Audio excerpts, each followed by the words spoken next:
Is race important when it comes to Vikings, especially Vikings that didn't really exist?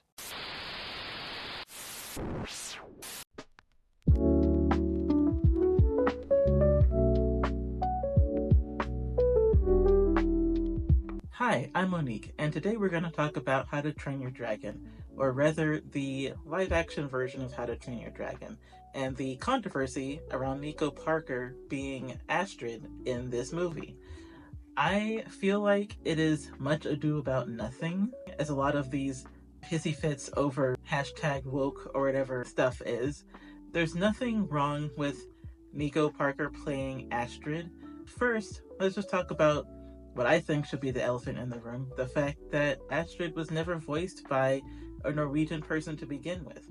Astrid was voiced by America Ferrera, who is a Latina actress, and no one seems to have a big to do about that.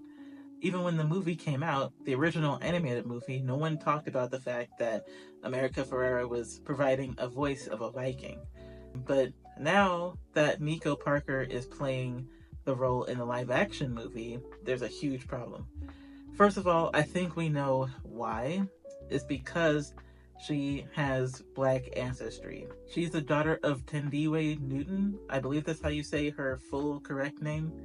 She's part black, so all of a sudden, because of that, there's a huge problem with the fact that Nico is playing this character. It's just a lot of what we've had to deal with in the recent past with Star Wars films, any kind of genre film where a character is being played by a black actress or a black person in general. There's been a huge stink about it, such as the case with the recent Percy Jackson live action series on Disney Plus, with Leah Jeffries being a part of the cast.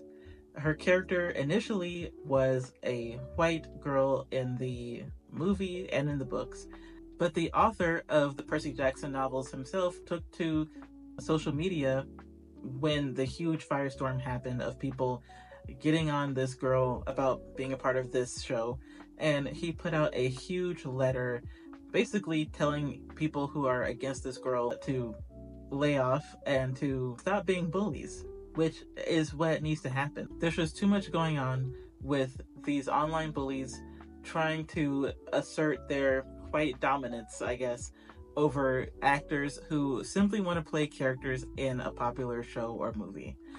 So back to Nico Parker. Let's talk about the fact that with her in this character, the question has been brought up, is it somehow scientifically accurate or historically accurate that someone with black ancestry is a Viking? And from what I've researched, the answer is probably. Keep in mind that I'm a novice at researching Vikings, so take what I say and do your own research. You can see the websites that I went to in the description box below. Nordic Perspective, a website run by Nordic native and Nordic history enthusiast Carl Anderson, wrote how some common Viking tropes aren't actually accurate to history. Some of those tropes include the mohawk ponytail hairstyle found in pieces of media like Vikings and The Last Kingdom. Anderson states there's no evidence of a Norse person wearing their hair in a mohawk or having tattoos that resemble a heavy metal musician, nor were Vikings grizzled warriors as he describes them. Instead, he wrote that according to the Danish National Museum, analysis of skeletal remains show that the Norse had more gender-neutral facial features than Scandinavians today, meaning males and females had more similar characteristics. He also says that people who called themselves Vikings weren't exclusively people with Scandinavian heritage.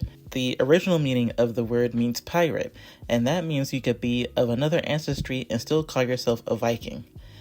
Anderson writes that while studies have found that many Vikings were blonde or red-haired Danes, Vikings were also found to be more dark-haired than Scandinavians today, according to a Nature 2020 study. According to the study, a DNA analysis of 422 Viking skeletons reveals that while Viking bands were mostly sourced from Scandinavia, they could also be comprised of some Picts, aka ancient Scottish, and Britons, And although the study even found Southern European and even Asian ancestry, a later 2025 study published in the same journal rebukes these findings and attributes them to pre-Viking age migrations from Central and Eastern Europe instead. Either way, Anderson wrote, both the 2020 and 2025 study indicate that Vikings intermingled with people they met on their explorations, both on location but also by bringing them home to Scandinavia in some cases. He also wrote how Vikings were a highly diverse population, especially in trade cities such as Zealand, Gotland, and Åland. The site Spells and Spaceships also cites the same 2020 study regarding diversity in Viking populations, and they also state from Ars Technica that Vikings mingled pretty freely and on a large scale with the people they encountered on their travels. They were also willing to welcome outsiders into their own culture. There certainly have been Vikings with Asian ancestry, as have been included in official records. Ars Technica also describes how Scandinavia had immigrants from other nations, including Africa, saying that people with dark skin, other than darker-skinned Scandinavians pre-existing in the region, made their way there as willing travelers. Dark-skinned people from northern Africa and certain places in southern Europe, like Spain, explored unknown areas just like other Europeans and Asians who sought to discover what foreign lands were like. Some of these explorers would settle in Scandinavia and Northern Europe, becoming part of the surrounding culture. Other darker-skinned people were also captured as slaves. However, slavery in this sense isn't exactly analogous with slavery in North America and other Western countries. According to the site, the second and future generations of Scandinavian slaves were able to assimilate into the culture. A great example of a person of color who lived as a Viking is Jermund Heljarsson, aka Jermund the Black-Skinned. According to Spells and Spaceships, as well as a Valdsnitz Viking village's official site, Jermund was a Norwegian Mongolian man who was essentially a prince. His father was King Hjor of Alvaldsness in Norway, and his mother was Lufina, a Barmenland princess. Lufina descended from the Sikhirta people, a Mongolian indigenous population in Siberia. Spells and Spaceships also provides another example of archaeologists finding numerous pieces of Viking funereal clothes with the word Allah stitched into them. Obviously, this means that some Vikings originally hailed from Islamic strongholds, since some of the DNA from some remains proved to be of Persian descent. Also, for some Vikings, it is entirely possible that a white Scandinavian Viking converted to Islam. Since there were Muslim Vikings, it stands to reason that some of these Vikings had North African and Middle Eastern ancestry. According to Heritage Daily, an 11th century book by Abu Abdullah al-Bakri, the Book of Roads and Kingdoms, describes a Viking raid in AD 859, which included the fleet hitting up the Iberian Peninsula, another place Vikings would have encountered Islam due to the Islamic colonization of the area. They also hit up the Mediterranean and eventually the African outpost of the Emirate of Nekor. According to the site, the Vikings landed at present-day Morocco and headed to Nekor, which is now part of the present-day location of the Abdelkrim el-Khattabi Dam. The city was rich in Arabic culture, which means that if Vikings were there, some might have felt called to convert. But apart from that, the story that al-Bakri tells says that the Vikings took over the city in 8 days, with many of the citizens taken as slaves. Hastin, the leader of the fleet, also purchased blaumen or blue men to sell in Irish slave markets. The blue men were possibly Tuaregs or other North African tribes. The story al-Bakri tells is one that was written before his time, and there's still no physical evidence yet to support the story itself, but there's a scarce bit of information that could be taken as evidence, which is DNA from skeletal remains of mice in the Portuguese archipelago of Madeira, which is close to Morocco.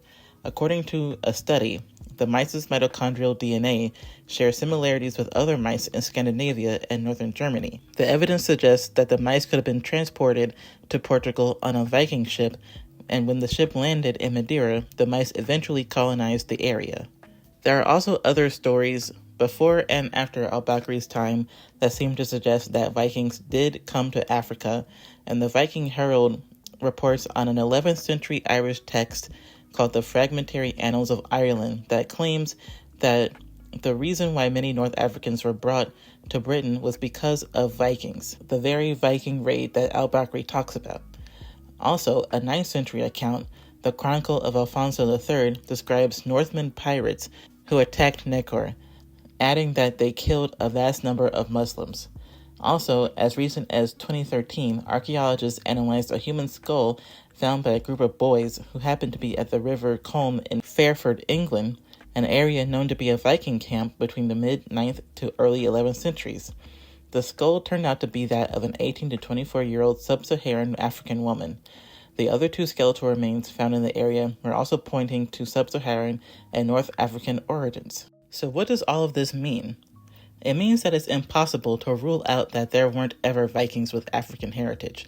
With the number of times Vikings have traveled to the east and south, it's impossible to think that no Viking ever went to Africa. And since we do know of Vikings with Asian descent and darker skin phenotypes, then why is it such a far reach to say that Vikings with North African or sub-Saharan heritage didn't exist? Caroline Henderson, who plays Jarl Hakon in Vikings, said it best, especially since Henderson is a black Scandinavian herself. She said, there might have been a black Jarl Hakon or a Russian Jarl Hakon or somebody from Asia or Native American, most likely, she said to Doom, according to Screen Rant. If you want to know more about stuff, what really happened, there's so much research and interesting stuff that you can dig into. So can there be Black Vikings? Yes, there certainly can be Black Vikings. What do you think about Nico Parker playing Astrid in How to Train Your Dragon? And what do you think about the conversation about blackness and Vikings? Let me know in the comment section below. I run a site called Just That Color, which you can find at justthatcoloronline.com, where I talk about the intersections of race and culture in entertainment. You can find me on Facebook, Threads, Blue Sky, and Instagram at Just That Color Online. You can also check out my book, The Book of Awesome Black Americans, wherever books are sold. I'm also in the process of making a workshop all about how to combat the negative messaging in entertainment and how to increase your self-confidence and self-esteem. If you're interested in learning more, please check the link in the description box to sign up for my newsletter. In fact, all of the links to everything I talked about is in the description box. Thanks so much for watching, and I hope this video made your day a little bit more colorful.